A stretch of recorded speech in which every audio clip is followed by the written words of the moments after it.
بابا کھلی کھلی بات ہے. اس نے قادیانیوں کے حق میں بات کی، آئین کے خلاف بات کی، اسلام کے خلاف بات کی، تو ممبر پہ بیٹھنے والا رسول اللہ کا وارث ہے، وہ ایسے موقع پہ گونگا رہے گا تو شیطان کہلائے. ہم اپنے آپ کو شیطان نہیں کہلا سکتے. ہم مسلمان ہیں، ہمارا دینی فریضہ ہے، اسلامی فریضہ ہے، اسلامی حق ہے کہ ہم عوام کو اویئرنیس دیں اور ان کو بتائیں. اور میں نے تو ایک شعر پڑھ کے کہا تھا کہ کوئی بہانہ نہ کیجئے فضول میں، ہم انتہا پسند ہیں محبت رسول میں. رسول اللہ صلی اللہ علیہ وسلم کی محبت ہمارے لیے ریڈ لائن ہے، ہمارے لیے جو ہے نا لائن آف کنٹرول. بس اس سے پیچھے پیچھے کوئی بات ہے تو کوئی برداشت کی بات اگر ہو سکے گی. مسلمان جتنا گیا گزرا کیوں نہ ہو، وہ رسول اللہ صلی اللہ علیہ وسلم کی ذات پر کمپرومائز نہیں کر سکتا. وہ ایسے نہیں ہے. صحابہ کرام نے تو رسول اللہ صلی اللہ علیہ وسلم کی خاطر اپنی جانیں دی، اپنی اولادوں کو قربان کیا. ایک خاتون ہے، صحابیہ ہیں، انہیں بتایا گیا کہ آپ کا بیٹا شہید ہو گیا. وہ جنگ جاری تھی، وہ گھر سے نکل کے باہر آئے. اس نے کہا اچھا؟ کہا جی آپ کا والد شہید ہو گیا. اس نے کہا اللہ اکبر. کہا آپ کا خاوند شہید ہو گیا.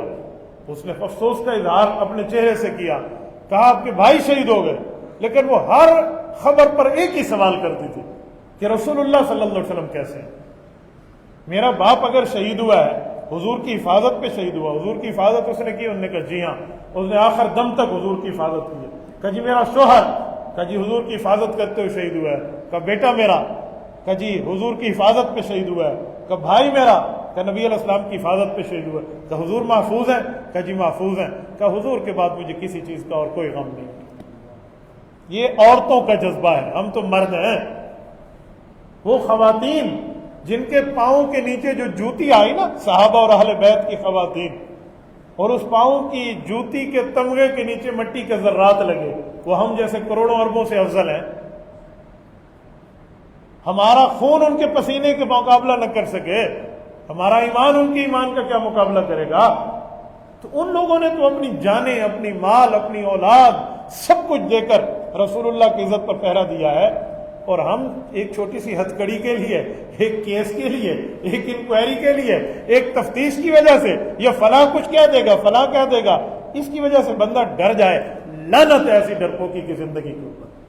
ٹیپو سلطان رحمۃ اللہ تعالی علیہ نواب حیدر علی خان کا ایک بہادر فرزند تھا، والی میسور کا. اس نے کہا تھا کہ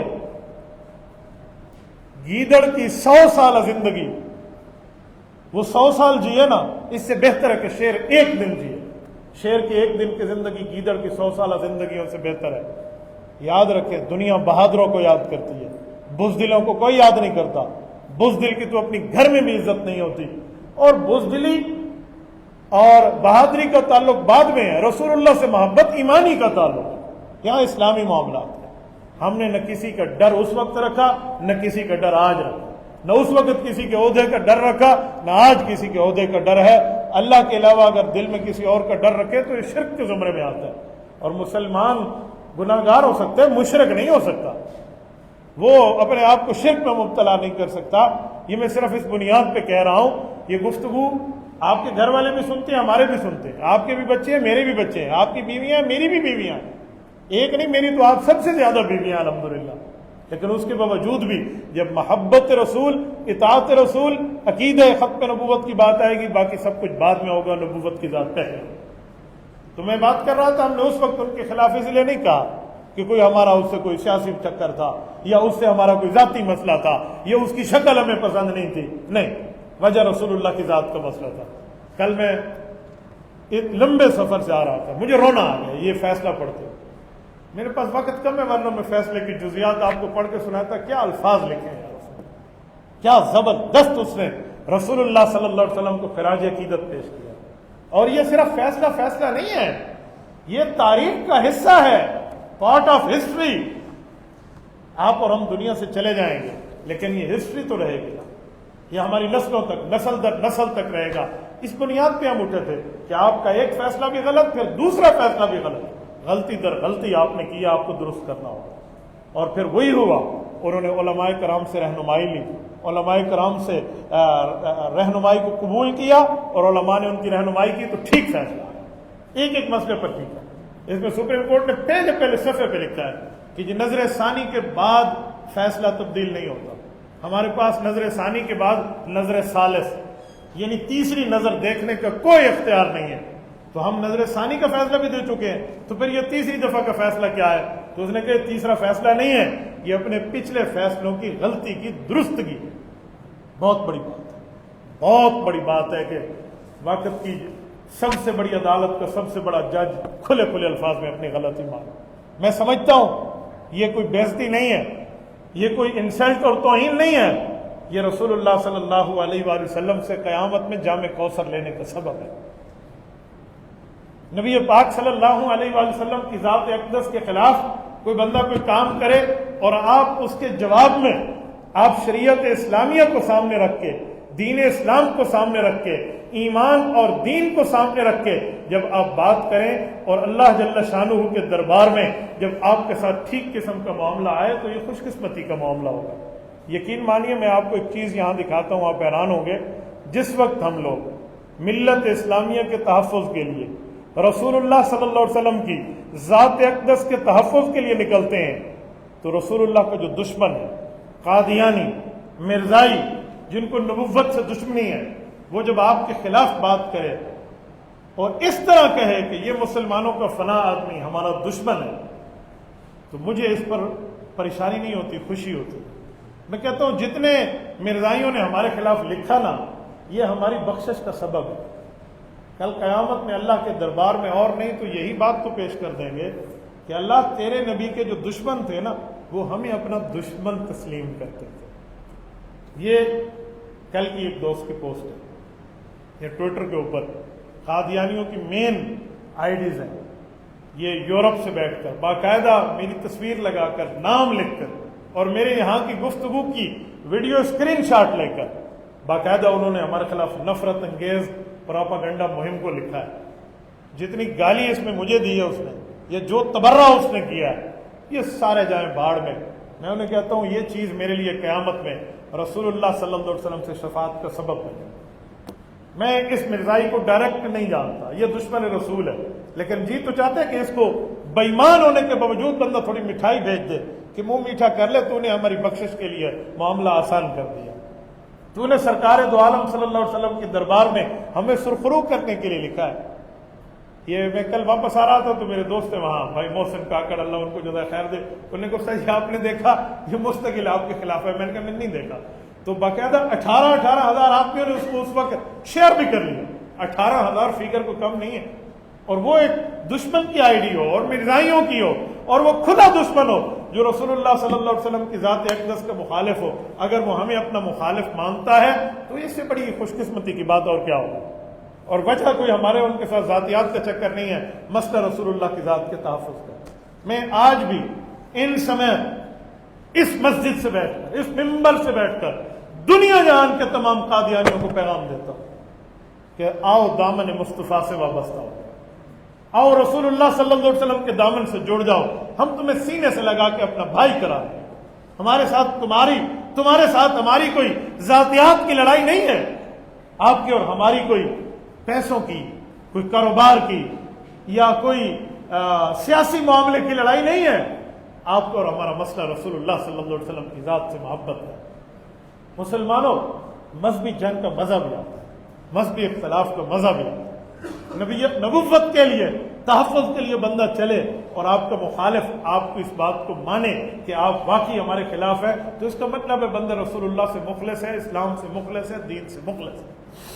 ورنہ دشمن ہمیں کہے یہ بہت اچھا ہے تو اس کا مطلب یہ ہے کہ پھر کوئی کمزوری تو نہیں آ گئی پھر کہ دشمن تعریف کر رہا ہے, ہاں جی ان کی اچھائی ہے, ان میں بہتری ہے. جی نہیں, گھوڑا گھاس سے دوستی کرے گا تو کھائے گا کیا, مجھے بتائیں.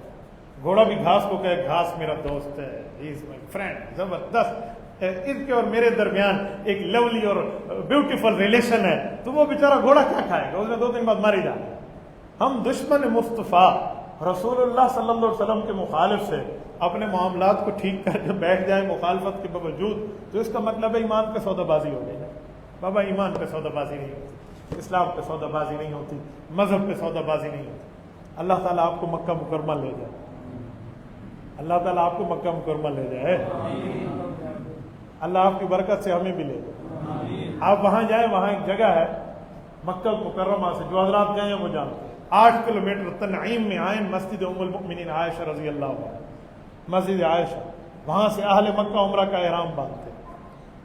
اس کے ساتھ صرف 1 کلومیٹر کی جگہ باہر آئے، تنعیم سے باہر، وہاں مسجد ہے، مسجد خبیب ابن عدی رضی اللہ عنہ صحابی۔ یہ وہ جگہ ہے جہاں ایک صحابی کو محبت رسول میں کفار نے پھانسی دی تھی، یہ خبیب ان کا نام تھا، ان کو پھانسی دی تھی اور بڑے ظلم ان پہ کیے تھے، اور کہا تھا ہمارا ایک مطالبہ ہے، بس اتنا کہہ دو کہ میں نبی کی وجہ سے پھنس گیا ہوں، نعوذ باللہ، حضور کی وجہ سے میرے ساتھ ایسے ہو رہا ہے۔ آج میری جگہ وہ ہوتے نا تو یعنی اس طرح کوئی نعوذ باللہ غلط جملہ کہہ دو، تو اس صحابی نے باوجود کہ اس کا جسم اس وقت لوہان تھا، لوہے کی کنگھیوں سے اس کو کنگھی کی گئی تھی، تو اس وقت کہنے لگے کہ ظالمو، اگر میں اپنے گھر میں آرام سے بیٹھا ہوں اور حضور پاک علیہ السلام کے پاؤں میں کانٹا چبھے مجھے تو یہ بھی گوارا ہے۔ پھر انہوں نے 2 رکعت نماز نفل کی اجازت مانگی اور بڑی جلدی 2 رکعت نماز نفل پڑھے اور کہا میں اپنی موت کے لیے تیار ہوں، اور پھر یہ بھی کہا کہ میں نے جلدی نفل ایک وجہ سے پڑھے، کہا کیوں؟ کہیں تم یہ نہ کہو کہ موت کے ڈر سے خبیب لمبی نماز پڑھنا۔ یہ ہے اسلام کے شعر، یہ ہے لائنز آف اسلام، اس لیے نہیں۔ اور جب شہید ہوئے تو جبرائیل امین نے آ کر رسول اللہ صلی اللہ علیہ وسلم کو اطلاع دی تھی۔ آج خبیب ابن عدی کا نام دنیا میں زندہ ہے، آج اس کی قبر پہ کروڑوں اربوں رحمتوں کی دعائیں ہیں، اور اس کے لیے ایصال ثواب ہے، دنیا اس کے نام کو سلام پیش کرتی ہے، ان کے قاتلین کا علم بھی نہیں ہے، وہ کہاں مر اور پھٹ گئے پتہ تک بھی نہیں۔ ہاں، جن کو اللہ نے اسلام کی توفیق دی وہ ان میں سے واپس آ گئے۔ ایک صحابی ہیں، چھوٹے بچے تھے، وہ کہتے ہیں جب رش لگا خبیب ابن عدی کی پھانسی کے وقت تو سارے بندے گئے تماشا دیکھنے کے لیے، تو میں بچہ تھا، میں بھی گھر سے گیا۔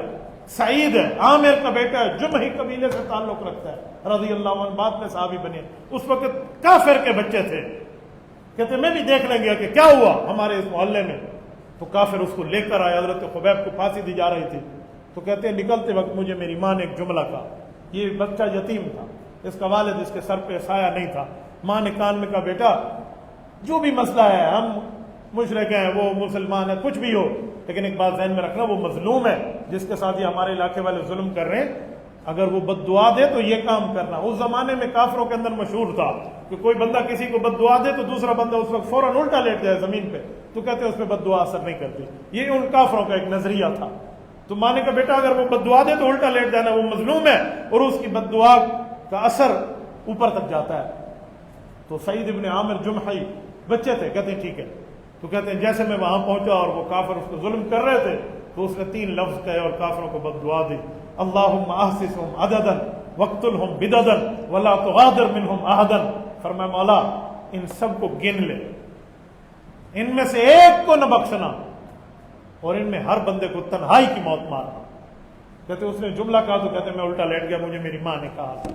بعد میں شخص کو رب نے جوانی میں اسلام کی توفیق عطا فرمائی، یہ مسلمان ہوئے، صحابی بنے۔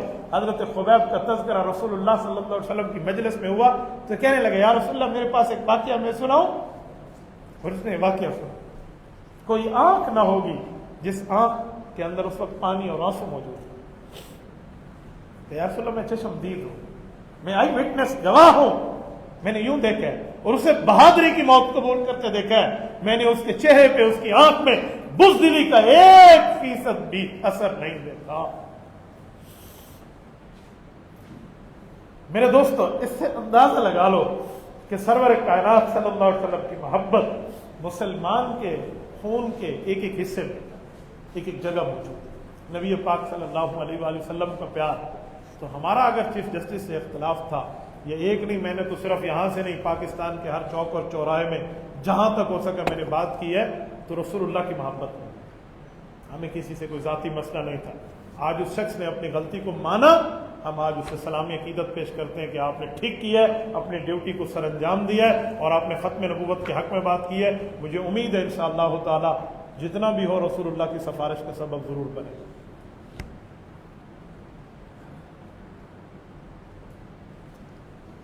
میں اس کے 2-4 پوائنٹس آپ کی خدمت میں رکھ دیتا ہوں تاکہ یہ تاریخ کا ایک حصہ بن جائے گا بعد میں۔ چیف جسٹس نے یہاں پہلے پوائنٹ کی وضاحت میں نے کر دی. دوسرے پوائنٹ میں اس نے مختلف سیاستدانوں کا اور مختلف علماء کرام کے نام لکھے ہیں کہ ہم نے فلاں کو بلایا، فلاں کو بلایا، فلاں کو بلایا، ہم نے نوٹسز جاری کیے، آؤ عدالت کو بتاؤ. مختلف مسالک کے علماء ہیں، مختلف جو ہے نا کیا کہتے ہیں جو ہے نا سیاستدان جماعتوں کے بہت سے حضرات کے نام ہیں. وہ کہتے ہیں ان میں مولانا مفتی محمد تقی عثمانی دامت برکاتہم بھی تھے، لیکن وہ ترکی میں تھے، تو ترکیہ سے بیٹھ کے انہوں نے ویڈیو لنک میں ہماری معاونت کی.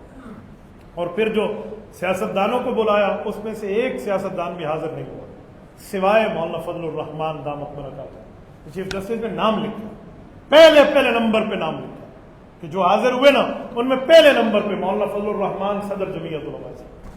سیاستدانوں میں صرف ایک بندہ گیا عدالت سے بات کرنے. میں اس موقع پہ کسی پہ اعتراض نہیں کرتا، لیکن اتنی بات کہتے ہوئے ضرور حق سمجھتا ہوں کہ مسلمانوں اپنے ووٹ اور سپورٹ میں کم از کم ختم نبوت کی قربانیاں بھی دیکھ لیا.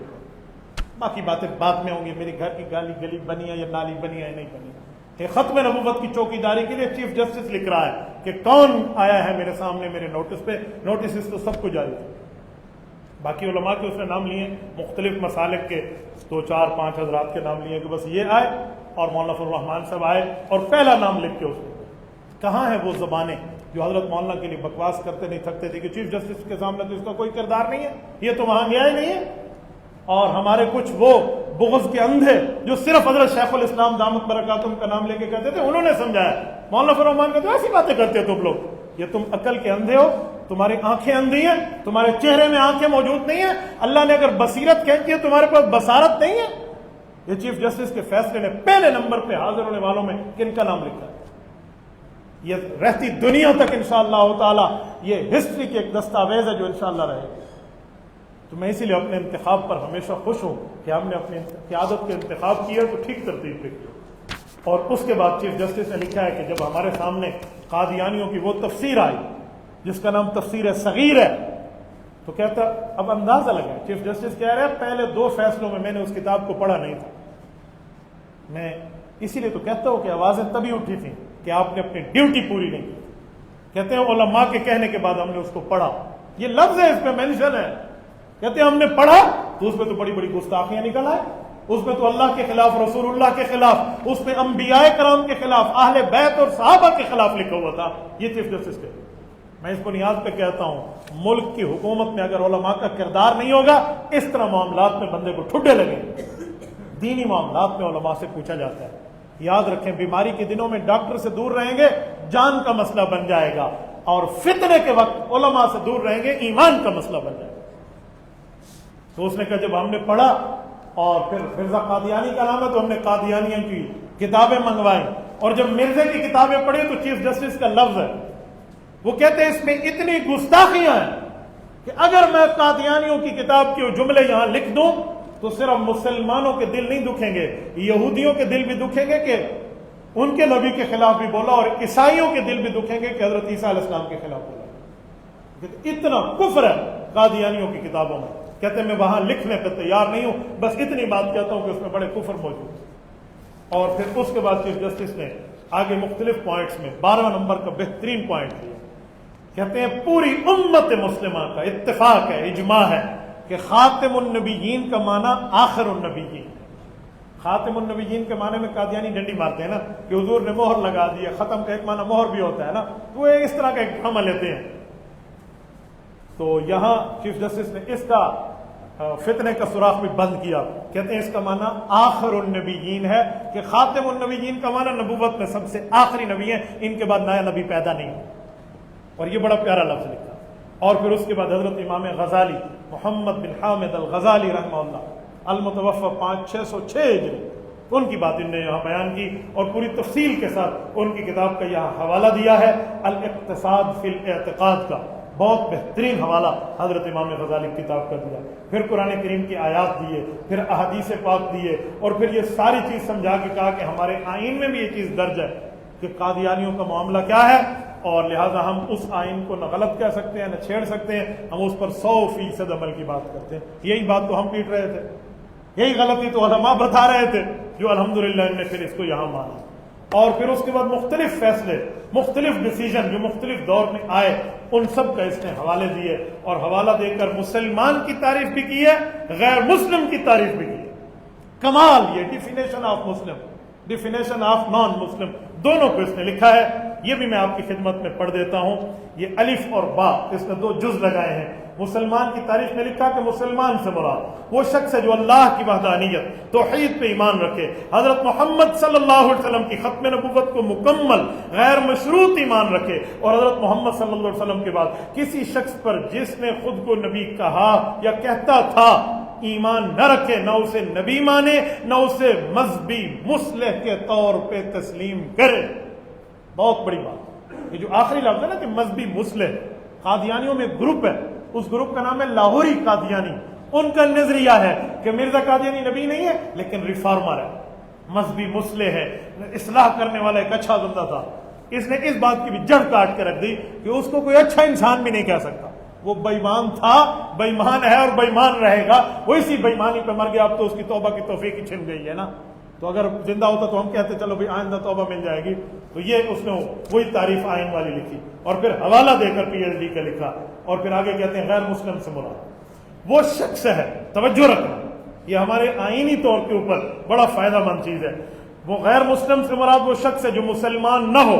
اس مفہوم میں ہر وہ شخص داخل ہے جو مسیحی ہو، ہندو ہو، سکھ ہو، بدھسٹ ہو، پارسی ہو، یا کسی اس طرح کی برادری سے تعلق رکھتا ہو، قادیانی گروپ ہو یا لاہوری گروپ۔ یعنی قادیانی تو مرزے کو نبی مانتے ہیں، لاہوری قادیانی نبی نہیں مانتے نا، وہ صرف اس کو اچھا بندہ مانتے ہیں۔ اس کا بھی مینشن کیا کہ وہ لاہوری گروپ ہو جو خود کو احمدی کہتے ہیں، وہ کافر ہے، یا کوئی بہائی ہو یا جدولی ذاتوں سے تعلق رکھنے والا شخص وہ غیر مسلم ہے۔ یہ ڈیفینیشن آف دا نان مسلم۔ یہ بہت بہترین کام ہوا جو انشاءاللہ تعالی یہ وہ فیصلہ ہے جو آئین کا حصہ بنے گا، اور اس آئین کے حصے پر یہ آگے چلائیں گے۔ اسی طرح سب کچھ لکھ کے پھر آیات بھی لکھی ہیں۔ پچھلی دفعہ قرآن کی 2 آیات لکھی، دونوں جگہ غلطی، ان کی وہ امپلیمنٹیشن جسے کہتے ہیں، ان کو لاگو کرنے میں غلطی کی۔ اس دفعہ علماء سے رہنمائی لی، کوئی 8 آیات لکھی ہیں، 8 کی تفسیر ٹھیک لکھی، بالکل اس کو صحیح لکھا ہے۔ میں رات اس کو پورے حوالوں کے ساتھ چیک کر رہا تھا کہ کسی جگہ کوئی غلطی نہ ہو گئی ہو، لیکن مجال کی کوئی غلطی ہو گئی ہو، ماشاءاللہ بہت بہترین لکھا، بہت زبردست لکھا۔ ہم ایسے قلم کو کل بھی سلام پیش کرتے تھے، ہم آج بھی سلام پیش۔ اور پھر یہ 31 نمبر تک آخری جو اس نے 30 نمبر کا دال کا جز جو لکھا ہے وہ بڑا پیارا لفظ ہے، میں آخری یہ پڑھ دیتا ہوں۔ کہتے ہیں غلطیوں کی تصحیح کرنے کے بعد پچھلے حکم نامے جو 6 فروری 2024 کو تھا، پھر نظر ثانی 24 فروری 2024 کا جو تھا، 24 مئی 2024، وہ دونوں ختم اور ہمارے نئے فیصلے نے اس کی جگہ لے لی ہے۔ بہت بڑی بات، جوڈیشری آف مائی کنٹری، ہمارے ملک کی عدالتی تاریخ، بہت بڑی بات۔ میں نہیں سمجھتا کہ 75 سالوں میں اس طرح عدالت، اور وہ بھی سب سے بڑی عدالت، اپنی غلطی مانے، کھلے طور پہ مانے، اور ریلیجن افیئر پہ مانے کہ مذہبی معاملات کے اوپر ہم نے اپنی غلطی مانی اور کھلے طور پہ اس نے مانا۔ اور پھر اس کے بعد لکھا کہ وہ جو فیصلے ہیں، وہ فیصلے اس فیصلے کے بعد اپنے پچھلے دونوں فیصلے کل عدم رہے، ختم ہو جائیں گے، ڈسمس ہو گئے، ریجیکٹ ہو گئے، لہٰذا وہ فیصلوں کو کوئی ان کو نہ دیکھے۔ اور پھر لکھا کہ یہ فیصلے اسی طرح ہی رہیں گے، ختم رہیں گے، اور آپ اس کو ختم سمجھیں، اور اس کو بطور نظیر دنیا کی کسی عدالت میں پیش نہیں کی جا سکتی۔ یہ بہت بڑی چیز ہے، جو آئین سے ریلیٹڈ ہے نا وہ اس چیز کو جانتے ہیں۔ بطور نظیر کا پتہ ہے مطلب کیا ہے؟ کل اس طرح کی کوئی اور بے ایمانی ہو جائے، گستاخی ہو جائے رسول اللہ کی، اور ہم عدالت میں لے کر جائیں، اور قادیانیوں کو کوئی وکیل اس کا پرانا فیصلہ اٹھا کے حضرت اس کے لیے تو اس طرح آسانی فلاں کورٹ نے فلاں وقت میں دی تھی، اسے کہتے ہیں بطور نظیر۔ تو عدالت نے لکھا ہمارے ان فیصلوں کو بطور نظیر بھی پیش نہیں کیا جا سکتا۔